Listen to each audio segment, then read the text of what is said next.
Saturday சண்டேங்கிறது ஓய்வுக்கு தானே வருது. அன்னைக்கு என்னத்துக்கு மிட் நைட் வரைக்கும் உனக்கு பார்ட்டி? நீ எல்லாம் நினைக்கிறாய் இந்த வயதிலே சுதந்திரமாக வெளியில் போய் போதைக்கு உட்படுவது, செக்ஷுவல் ஆக்டிவிட்டீஸ்ல ஈடுபடுவது, உன்னுடைய உடல் என்ன ஹார்மோன் என்ன சொல்கிறதோ அதையெல்லாம் போய் செய்வது, டான்ஸ் ஆடுவது, பாட்டு பாடுவது, கத்துவது, இதெல்லாம் சுதந்திரம் என்று நினைக்கிறாய். எல்லாம் ரொம்ப நல்லா தான் இருக்கும். எப்பொழுது அது இல்லாமல் உன்னால் வாழ முடியாதோ அப்பொழுது நீ அதற்கு அடிமைப்பட்டு விட்டாய் என்று பொருள்.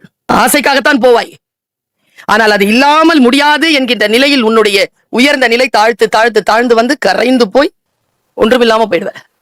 ஃபர்ஸ்ட் இந்த வயசுல நோ சொல்றவன் ஜோக்கரா தான் தெரியும். ஆனா நான் சொல்றேன் 10 வருஷத்துக்கு அப்புறம் அவன் தான் ஹீரோ.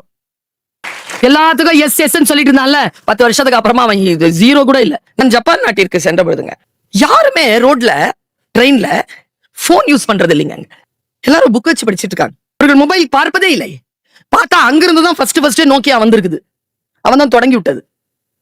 உலகத்திலேயே ஆக டேஞ்சரஸ் கேம்ஸ் கொரியா, சைனா, இவங்க எல்லாம் அந்த கேம்ஸை உருவாக்கி வெளியில மார்க்கெட் பண்றாங்க. அவர்கள் நாட்டில் அது தடை செய்யப்பட்டிருக்கிறது. அது உன்னை ஏதோ ஒரு வகையில் அடிமைத்தலைக்கு உள்ளே அழைத்து செல்லக்கூடிய வலை.